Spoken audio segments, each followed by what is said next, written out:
You should do the thing. You should.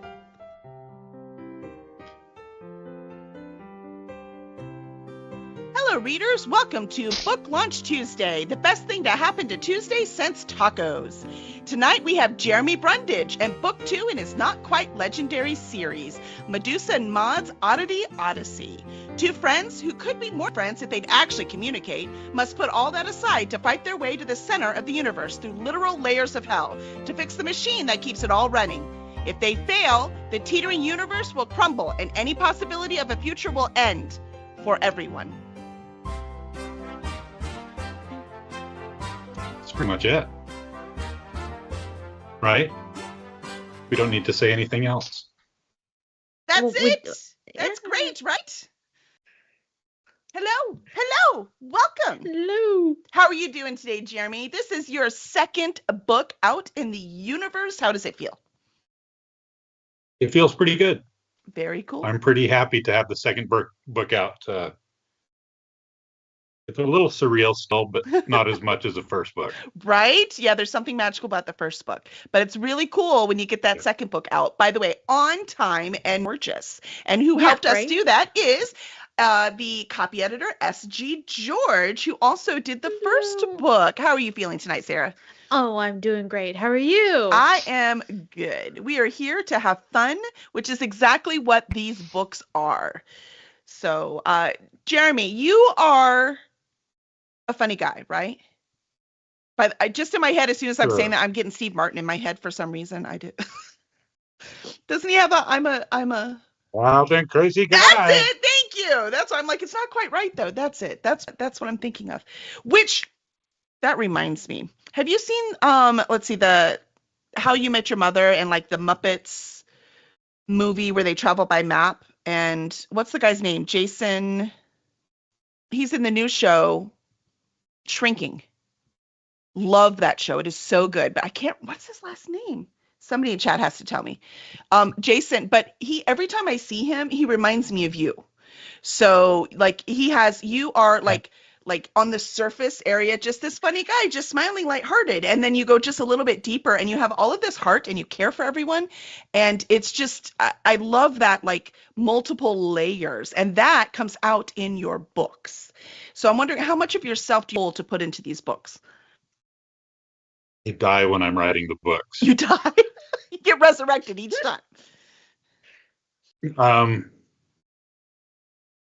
It's hard. I know that you really helped me so much with book 2, because when I was actually going through Maud and Medusa actually having their emotional clashes, I wasn't too good about pulling out the feminine side of that. I had a little help with that. The way that it actually turned out, the way that you actually directed me to go, I think that was a lot internally me, but it was my editor giving me excellent direction on where I should actually turn to do that. So thank you, Kelly. It's a much better book than it would have been. Aw, you're welcome. Well, the job as an editor, right, is to take your vision and make it the best that it can be. So, like, I never would have written this. This is 100% you. And so part of that are the footnotes. The footnotes just, like, elevate the humor. Because it's funny anyways. Even if you left all the footnotes out and didn't read them, it's funny and very viscerally emotional as well. But those footnotes just give it's more your voice, I think, in the footnotes than anywhere else. So the footnote, why did you decide to use footnotes in this series? Well, you know how crazy that was in the first book. How crazy was it, Sarah? With the footnotes. But very crazy. I had to get my Chicago Manual of Style out, and there's a whole chapter that I read and reread about where to, what, how, and all things footnotes that I didn't take enough notes on. And so 1 year later, when we did this book, I had to read it again. And this time I took notes, and it's going to stay with the book and it's going to travel with it. So next time when the third book comes out, I don't have to read this thing again, as much as I do love reading the Chicago Manual of Style. She takes it with her when she goes to vacation. When you have an author when you have an author and it's got his style sheet, my style sheet is a little bit thicker because I do some unconventional things. It's all good. I started using the footnotes because there are a lot of things that I thought were relevant that didn't really fit with the story, Mm-hmm. but they still, it was the things that actually spurred me on. It was the reason that I kept on writing and finished the first novel. And in the second novel, I think I refined it a little bit. We didn't have to cut nearly as many footnotes. It's true. But there are things that add something to it. It's like, well, it's like the DVD extras that you get on a movie. There's a lot of stuff that actually goes into that, and I really find them interesting. I don't know. I love it. I love it. No, I like that they're in there because also this is Greek mythology. And in this one, you've added some Egyptian mythology as well. So it's nice Yes, I to have. use those footnotes to give us a little background without, dumping stuff in the, in the narrative about, who these people are. So why did you decide to pull in the Egyptian with the Greek for this novel? It seemed like it fit. Mhm. I needed a bad guy that was going to be heartless, and Literally. Set was the perfect person for that. Hmm. So I don't know. I can't remember exactly why I started branching out into the Egyptian stuff. Mhm. But speaking of Egyptian and Greek, I've been thinking about it, and this isn't really a Greek novel. Mhm.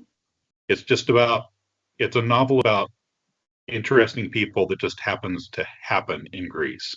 100%. Um, so, so when people are looking at the book and they're like, "Oh, I don't like Greek mythology," it's not about Greek mythology. This is about characters that you actually care about, Mhm. and it just happens to be set in Greece. It's the same as any fantasy world. You don't know the fantasy world before you get into a book. Mhm. And I just have footnotes there that help actually explain along the way. Yep, exactly. So, For the people who want it. Like I said, you don't have to read them, but you will miss out yeah. if you don't. And in the first book, they do kind of the mirror of the 12 trials of Hercules, except they're Yes. different and it's hilarious. And this one, it's more like Dante's Inferno, right? Where they're going down into the different layers of hell. And it is not, as you said, just Greek hell either, right? Like it's all kinds of different versions of the afterlife. And so the completely different setting for the completely different like machine in the middle of the universe kind of thing. You happen to be very handy yourself. Sometimes. Says the man who built his own writing shed. Most of it, I kind of assembled it like a kit from IKEA, which is how they assembled the universe in the beginning of the book. They did. Um, Actually, can we say IKEA? It wasn't really IKEA. It You was said like IKEA. I think IKEA-like. that's fair. Yeah, yeah. Yeah. Yeah. I think it was Alpha and Omega Mart. Alpha 2 Omega Mart. Alpha and Omega. Alpha and Omega Yeah. Mart. Yeah, which is very clever. Which Where again, else would you get the mechanism for the universe from, right? through a whole loop of reading the thing to figure out how the hell I'm supposed to edit Greek letters, Roman letters. Well, it's like you said, a lot of times people look at Greek mythology and they're like, but I can't relate to this. I'm like, oh, you can. Like from the very beginning, they get this thing, they go to put it together, all these gods, and it's missing a part. That's very relatable. Yeah. It's happened to all of us. How many times have you actually picked up some model or piece of furniture and tried to put it together, and you don't read the instructions, first off? So you're putting it together wrong. We had this one intern that was working for my brother and I, and we told him to put together a set of bookshelves that had the glass front and everything. And he was having the hardest time. It should have taken like 30 minutes tops. A couple of hours later, he was still working at it, just swearing at it. Mm-hmm. And a little while after that, He walked past my office, and then he walked back towards James's office where he was putting the shelves together, and he had a power drill in his hands. Like, we probably intervene before this goes too much farther, because he had misread the instructions so badly that he was going to start drilling new holes for like handles and everything else. We're like, that's not necessary. Why don't I take over and show you how to actually do this really quick? I don't understand why the glass It was shattered funny. when I put the drill to it. I don't understand what happened. I blame shoddy materials. That's what it was. Yeah. Yeah. Well, in this one, we do have characters from the first book, but they are taking more of a center stage. So Maud was Doug from the first book, his brother, who has kind of some issues with some social kind of things, which is part of the reason why he and Medusa, who is fighting her own demons, literally and figuratively, that they're not quite communicating well. I do want to talk about a scene at the beginning where there's a big earthquake and everything shakes. And there is a food truck, basically, right? But an ancient version of it, where it is an old family member of Medusa's who has this truck to get food from. So I'm wondering, this is how we want to learn about the characters. Okay, we're going to try something new because your world is so much fun. I want to know, if one of your characters was going to own a food truck, who do you think it would be, and what do you think they would cook? So not the character that actually owned the truck? No, if you want to Any tell us of about the that other- character different first, character? and then you think of a different one you would have own it. Well, the one that I actually had own it in the book is Enyo. Mhm. And she's basically the goddess of destruction. And the reason she owned that food truck was this was her way of starting something new. She felt that cooking was inextricably linked to destruction. You have to destroy things to actually make things. And it felt like a natural thing for her to try out. But she was discouraged, like all of us get discouraged when we try something new. And this is one of the times where Medusa actually shows the human side a little bit, because she hates her sister. She just doesn't want to deal with any of her family. There are some real reasons why she doesn't want to deal with her family, but she gives her sister a shot. Half sister, I should say, but There's lots of halves when it comes to mythology. lots halves when you get into Greek myths. Everybody's related to everyone. Somehow. We'll just leave it there. Don't look too closely. No family tree, it just kind of weaves back and forth. That's right. If I actually had one of the characters from the first book that owned a food truck, I think it would be one of the automatons. Probably Okay. number 4. He just seems like he'd be the type that would be Organized. I don't know. Yeah. I like it. What do you think he would cook?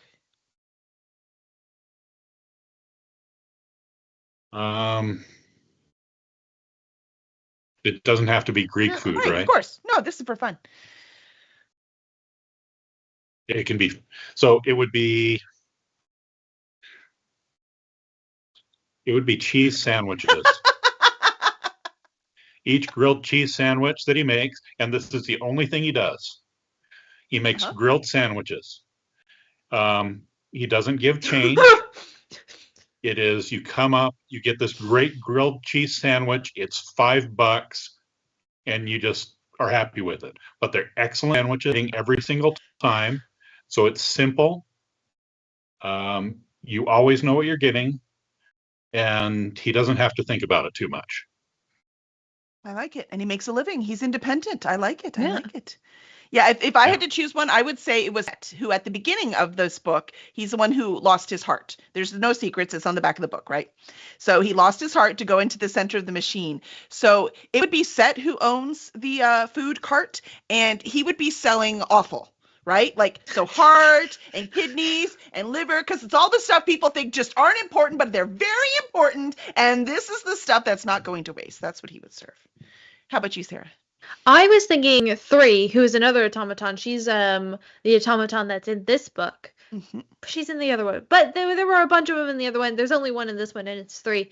And not because I think that she would be good at cooking, but she would take it up just like as something that would be cool to try. Like there's a lot of talk of her talking with philosophers in this book, and I can imagine her talking to like one of the philosophers, Pythagoras, and she's like, you should try new things. Have you ever tried opening a food truck? And she'd be like, I could do that. And then she just opens a food truck And she just do it. You're right. she can't taste anything. It doesn't taste good because it's not good, but everything is very technically well done because she's got knives for hands. Yeah. That I could actually see that. 3 is very much about experiencing things. Out of all the automatons, she's the one that is the most well-rounded, and she's the one that actually, I think, would take on something just to have the experience. Yeah. So yeah, that's a really good selection there, Sarah. Yeah. It's almost like I read the book. Almost. So close. not too many times, I hope, but Only twice. Only twice. She's good. She's good. I think I only read it twice. But it's funny because we have as the editors, when you talk to authors and stuff, they're like, don't you remember part blah, blah, blah? Well, we see more than one version of the book. So sometimes we're like, did that end up in the book or not? I can't remember so we have all of these little moments, so we can't tell. So please forgive us if you come and talk to your author and we're like, remember that character? I'm like, yes, I remember that character. But there was one version I killed him early and one version where I killed him, and then one version where he actually lived. So I can't remember. Yeah. So I was wondering, I remember in the go ahead. In the first draft, when I sent that to you with Maud, and I had him lamenting over the fact that he'd actually driven Medusa away. So this is the story that's never going to exist, because you pointed out that he's too clueless to have actually caught on to the fact that he'd offended her. And that took the character in a totally different, more believable way. I was actually messaging with somebody that read the book to actually give it a review. And he said he really felt like he was Maud at one point. Oh, wow. He really empathized with him. And that's actually a really cool thing to have happen when they're actually reading the book and find a character that you feel something for, you feel a kinship for. That would not have happened with the first version of Maud that we actually put in this story. Well, that's why no books are made in a vacuum, right? You need a team. Yeah. So that's the thing. Also, Doug in the first book is really fully formed. He is who he is. He knows who he is. He doesn't really change through the book. He changes the people around him, right? He changes the way people see things around him. But Maud goes through this nice, beautiful character arcness where he actually becomes more of who he was, where before he was just Doug's brother. And by the end of this, he actually becomes Motifixius. So it's a very different... It's a very different character driven kind of story in this one. I had that same person asked me which book I preferred writing. There's a special place in my heart for Doug. Oh, for sure. Forever. Yeah, I love Doug. But Doug is the ideal.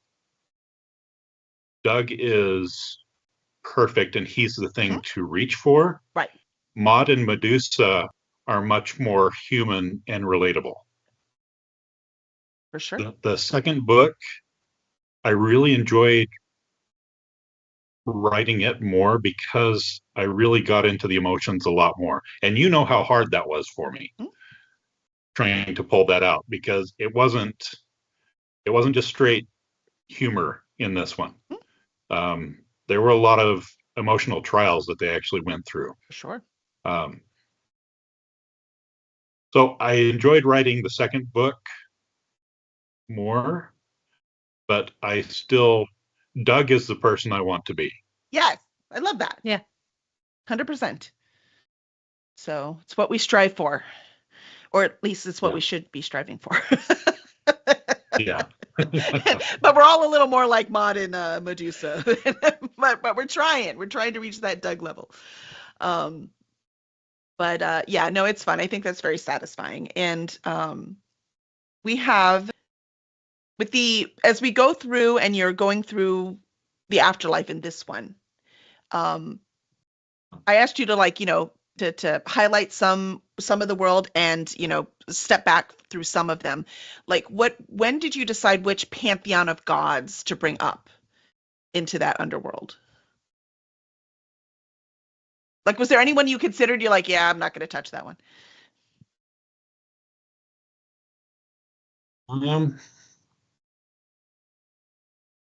The Mormons. I don't know. Well, the Mormons. That's actually a really good question.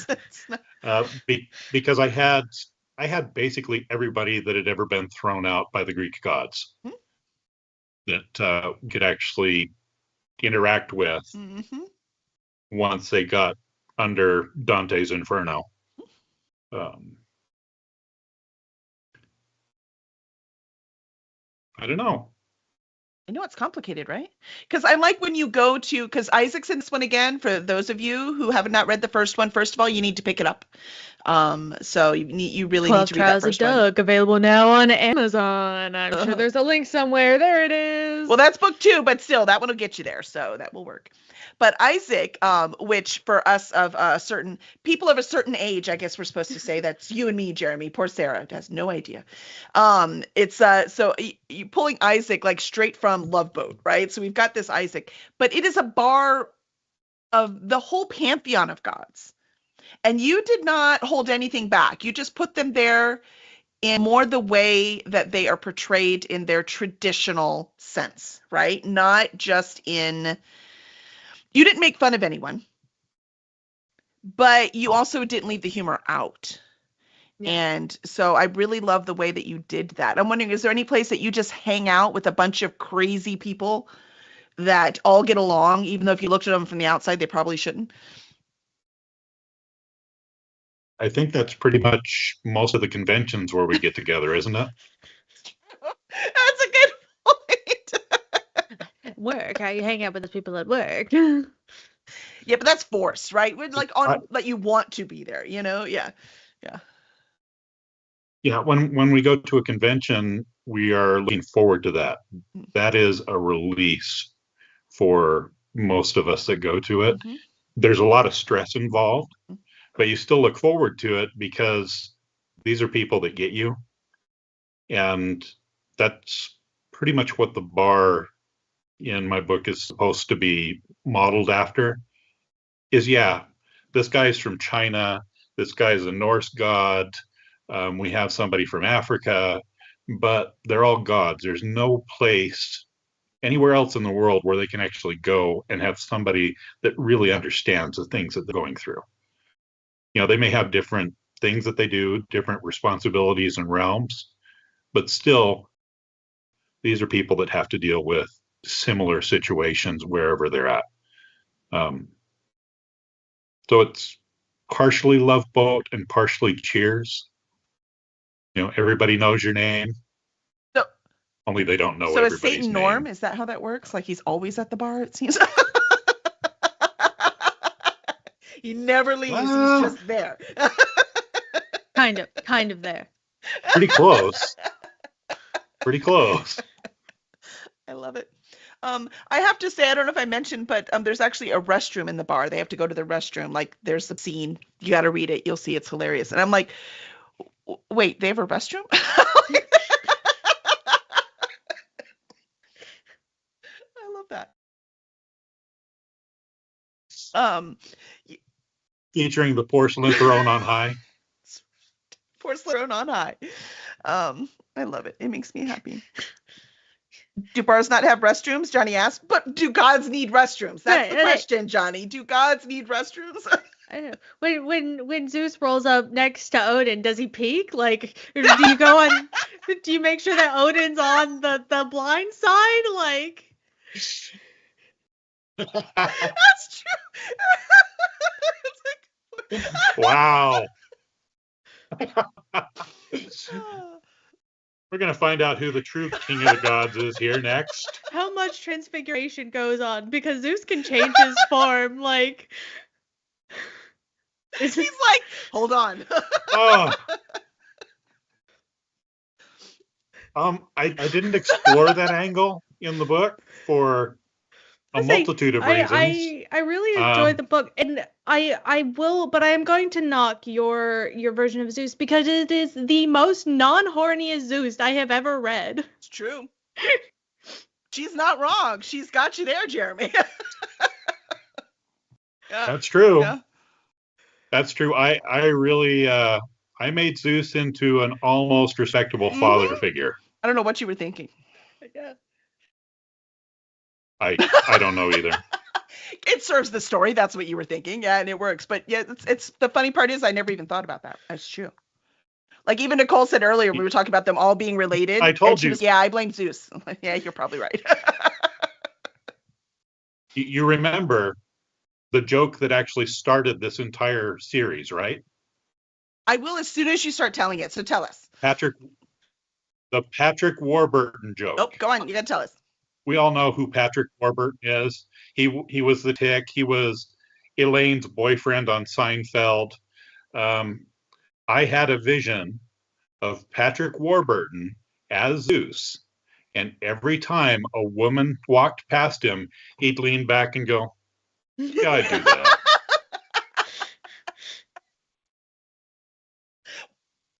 And you can hear Patrick Warburton actually saying that in your head. So that's where this all started. But yes, Zeus is a much more respectable person. Yeah. At least for now. Maybe now that the world's not ending, like the next book is Zeus acting as a wingman for one of the other characters, and he ends up taking all of the girls. Do not give him ideas, Sarah. What are you doing? I had somebody approach me. And they're like, what if you wrote a story about all the people, all the men, husbands that have been wronged by Zeus, just marching to Olympus to punch him. One at a time. Well, this Zeus would be like, yeah, I deserve it. Fair point. That's what this Zeus would do. It'd be a funny short story, though. That would be a funny short story. Isaac would be like, no, God's only. Oh, I love it. Which actually, Isaac somehow or another is able to keep all of these gods from killing each other. He is the most powerful of all, I'm going to say.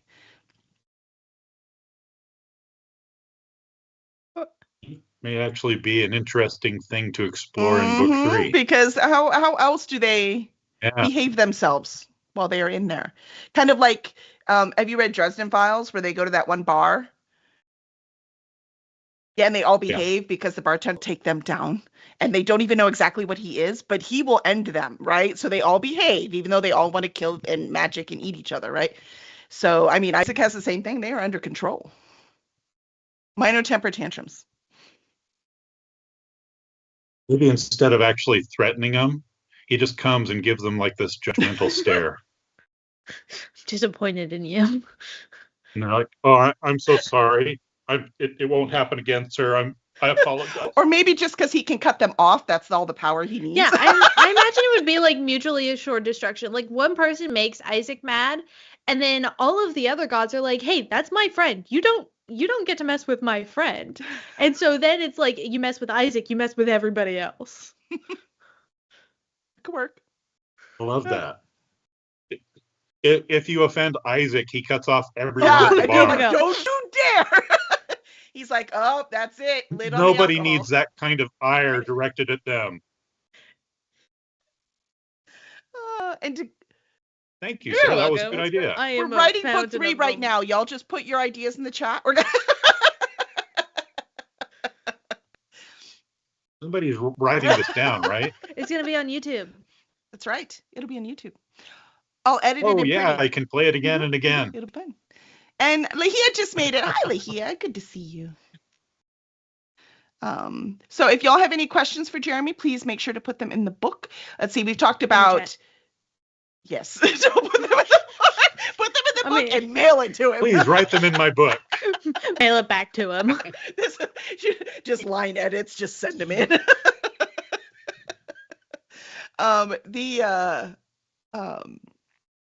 Did we mention we're all sick in this household? None of our brains are working. We talked about the Egyptian gods in here. We talked about, the Greek and the different, that there's more of a character arc in this one instead of just the adventure in the first one. But there's still plenty of moments here where you're not sure who's the good guys and who bad guys. I'm wondering, did you have to make a decision that you were like, I don't know if I like this one, but I have to do it?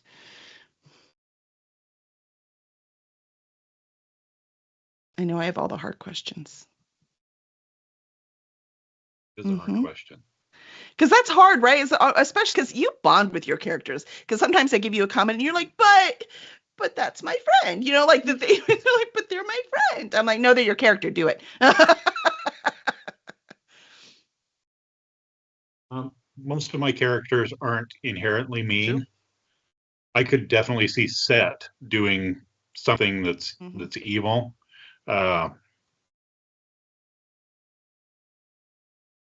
Actually, what I did with Mopsus, I worried about how people would actually look at that character, because he was the nice, kind uncle or father figure from the first book that kind of directed everybody. And he gets downright mean sometimes in this book. I didn't know if I was going to have like, him. You did well, what to I'm not going to give it away. Yeah, sorry. It makes sense for the story. You're just going to have to read it. He does. He gets really grouchy. Was it Mopsus? No. He gets grouchy.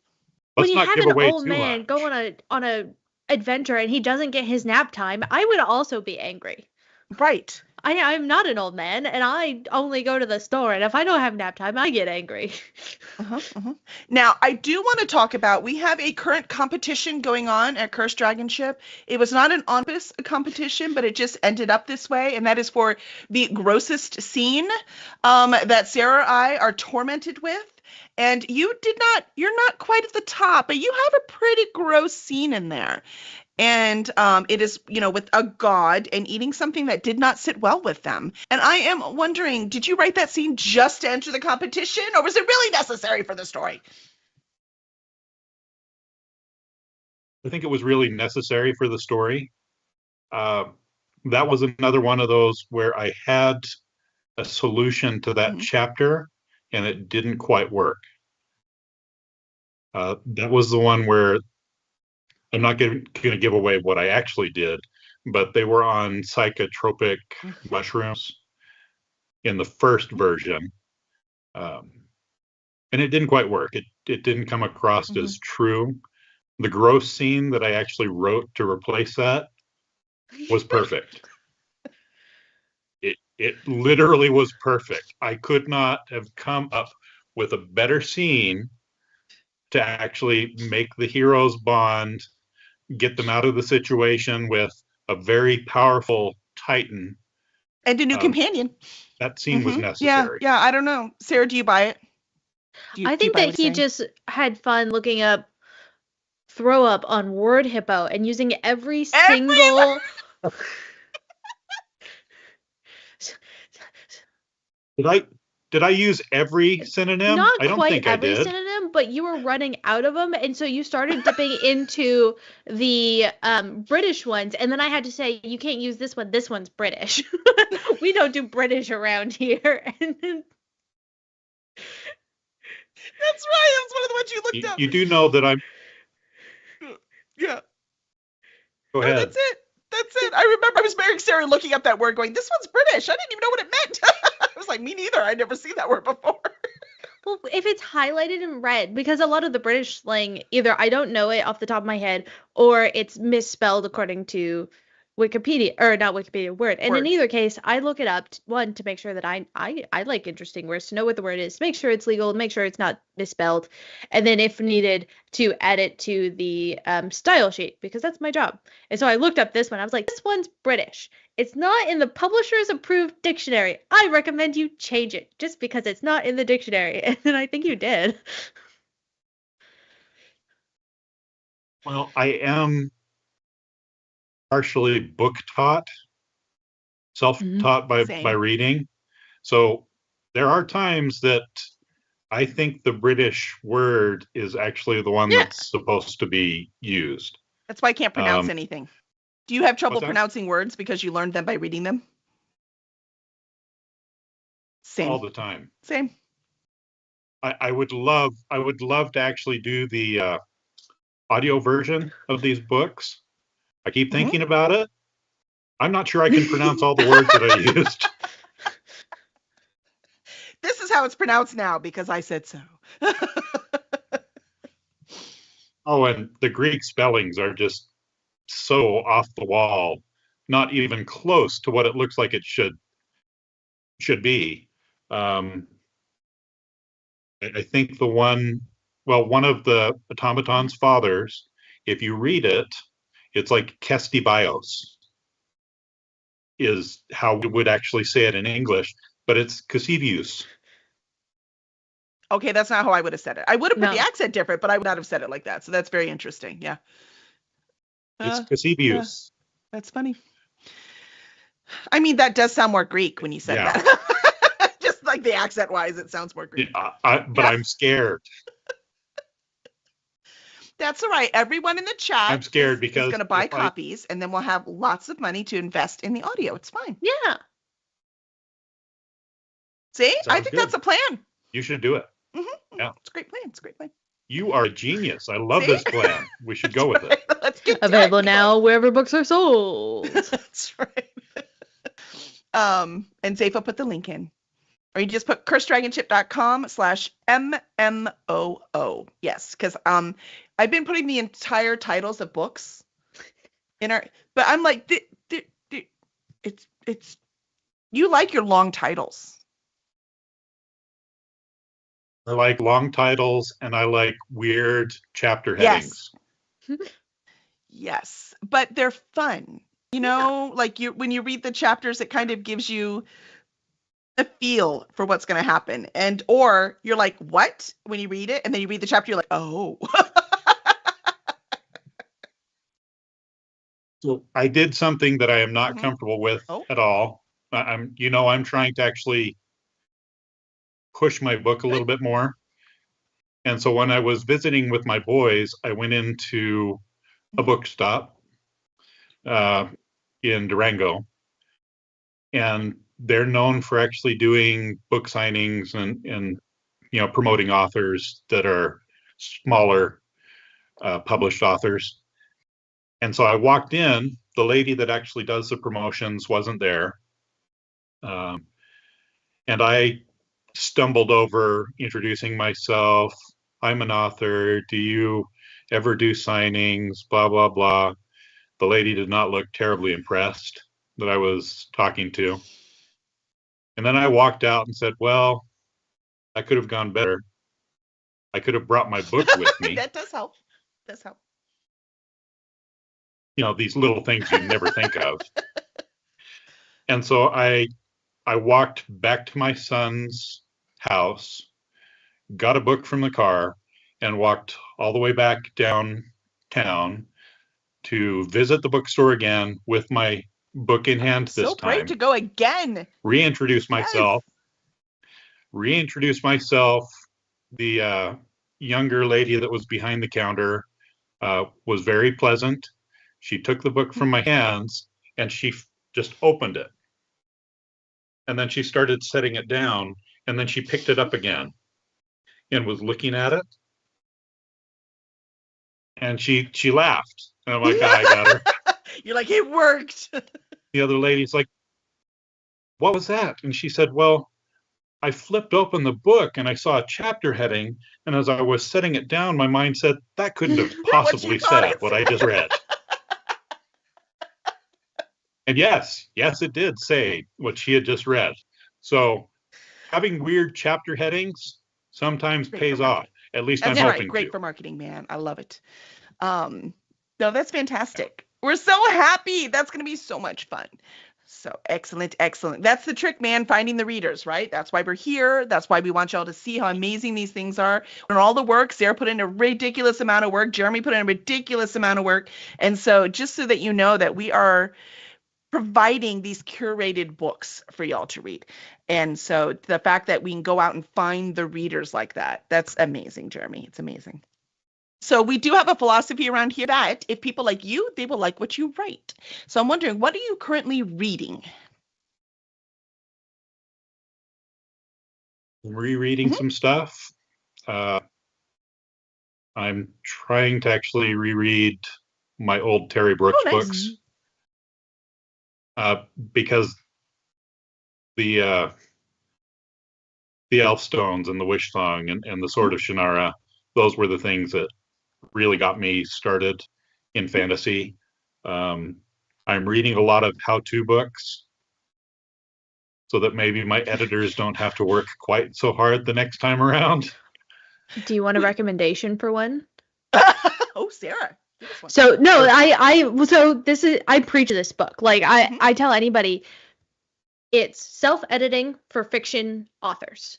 By King. Can't remember the first name.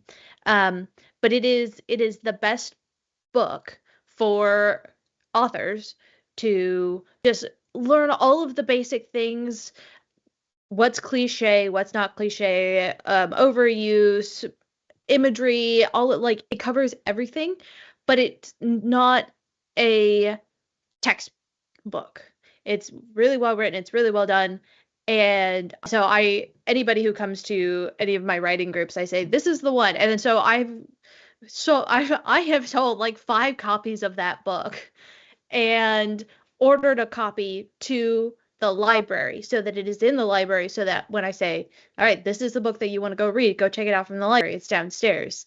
So awesome. if you're reading books, I would recommend that one. Rennie King, or Rennie Brown and Dave King. That's the one. Thank you, Elahan. Very nice. Yeah. And Greg came. Hi, Greg. And also, we need to know, so we got what you're reading. What are you watching? Jujutsu Kaisen. I have no idea what that is. Anime. It's anime. Oh, okay. That's why I don't know what it is. Okay, cool. Anime. There you go. And what are you listening to? That could be anything. That could be music, podcasts, audiobooks, whatever you're listening to. My wife just made me a nice little mixtape for Valentine's Day. Yeah. So some of them are sappy songs and some of them are, well, they're mostly sappy songs. It's Valentine's Day. That's adorable. Right? I like that kind of stuff. It's good to actually, I put it on when I go to sleep. I have to listen to music when I'm drifting off or I can't shut off my brain. That I understand. Very well. So, very cool, very cool. Well, thank you so much. And then Sarah, thank you for doing such a good job on this novel, cleaning it up, making it presentable to the public. So if you are looking for an editor, you do not only do copy editing, you also do proofreading and developmental editing. And can you please tell people where they can find you? ladybirdediting.com. You can send me an email, ladybirdediting@gmail.com, or you can join me on Twitch at Birdie25 in the chat, where I do my own little editing show on Tuesdays, normally about this time, but not today. And we also do art on Wednesdays. Very nice, very nice. And Jeremy, now that people cannot wait and they want to know more about you, where can they find you and your work? I am redoing the websites. That's going to be one of the major things for the next couple of months. But that is jeremybrundage.com or paperhillwriting.com. Or they can find me, it's Jeremy Owen on Facebook, or Paper Hill on Facebook is my official writing one, where I just talk about official writing things and events coming up. Everything else is pretty much Jeremy Brundage. So if you want to find me on Instagram, it's Jeremy Brundage1. If you want to find me on TikTok, it's Jeremy Brundage1. If you want to find me on Blue Sky Social, it's Jeremy Brundage. Yeah, if you put Jeremy Brundage in just about anything, it should bring me Very up. cool. Except Facebook, that's still Jeremy Owen. Gotcha. So make sure everyone look him up, because I know that you have some in-person stuff planned coming up. So make sure to look it up so you can Yes. go see him. So thank you very much. Do you have any last words of wisdom? A dad joke, something. A footnote. How would you footnote the stream? Footnote? Wow. How do you footnote chaos? I believe you've done that, actually. Yeah, I think you probably did. Yeah, I did, yeah. actually. I footnoted chaos. That's kind of a teaser for the next book. Ooh. Very exciting. Oh, Greg wants to know if you have any first words of wisdom. First words of wisdom. Yes. Keep it There simple. you go. There you go. We try to overcomplicate everything we're doing. If you just keep to simple things, those simple things tend to grow into more complex things. But if you try to start out with something way too complex, it just doesn't work. Keep it simple. It's funny, that's the advice you're giving to Greg, because there's no simple with Greg. There's no simple. No, that stuff. One character. There's no simple with me either. I don't know. Am I simple? Do you want me to answer that? No, you're not. Always go for the Yes. punchline. No, you're He's the most simple person I've ever met. you're not simple, except all the way That's down to going your back to core. Birdie's Because all you have to editing. go down to is love, and that is you, Jeremy. So as the cat distribution center gave you another cat, and you're like, we don't need another cat. And you're like, I guess I got another cat. It's a good cat. Milkshake is a good Even girl. if she wasn't, you would have kept her. So I don't want to hear it. Can't help yourself. I know it, which is why we love you. So excellent, excellent. Greg said he wasn't going to say it. I was like, yeah, there's nothing simple. Which is why we love you. So we love all of our authors for different reasons. And that is so because every reader is also different. So we try to offer you many different genres and books, all in the speculative fiction category. So check us out at cursedragonship.com, and we will be back on Thursday for writing sprints starting at 7 p.m. Central. So please join us and get your words in. And we will be back Monday for reading sprints, so we can get that reading done, also starting at 7 p.m. Central.